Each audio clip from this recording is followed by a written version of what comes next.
i gjykatës kushtetuese të vitit 2014, pavarësisht që thret që deputetët në seancën konstituive duhet të votojnë për, kundër ose do abstenojnë, më thërësh në vullnetin e tyre. Megjithatë, ka një hallë të cilën njerëzit në shumë raste edhe në studio televizive e anashkalojnë, dhe kjo është procesi në të cilin nis seanca konstituive. Dhe procesi nis me mbledhjen e kryesisë së vjetër, ku përcaktohet skenari, përcaktohen kush janë deputeti më i vjetër dhe deputeti më i ri që do ta udhëheqin, do ta drejtojnë seancën konstituive, dhe normalisht skenari i cili, domethënë, duhet të përcillet. Zotri Dehari në mënyrë flagrante në kohë dhe hera të ndryshme ka dalë dhe nuk e ka përfill skenarin, por në anën tjetër anashkalimi kryesor është që nga votimi i hapur, i cili është vendosur në kryesia ditë, në proces është ndryshuar forma e votimit. Dhe kjo nuk lejohet. Nuk lejohet në seanca konstituive.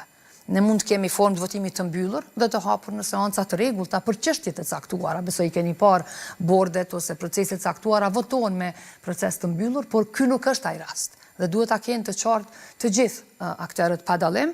Dhe kjo është ajo që ne faktikisht nuk është se kundërshtojmë, thjesht ne nuk marrim pjesë në një cirk, ta them kushtimisht, i cili është komplet me rregullat pashkruara, të cilat zotri Kurti i shpik për të krijuar një situatë e cila tani e ka vu komplet institucionin në një rrugë qore.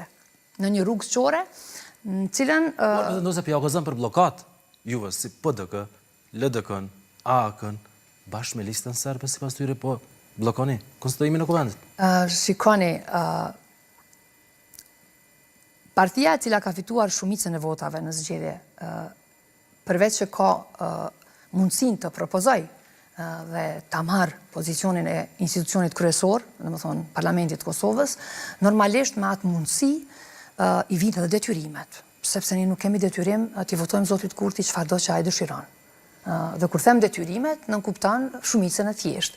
Ai duhet të jetë personi që mban pishtarin dhe thret në tavolinë dhe dialogon me këdo që dëshiron brenda kuvendit Kosovës për ta krijuar shumicën e thjeshtë. Dhe kjo nënkupton zgjedhjen e kryetarit kuvendit, por edhe mundësinë e shumicës së thjeshtë për ta votuar qeverinë e Kosovës.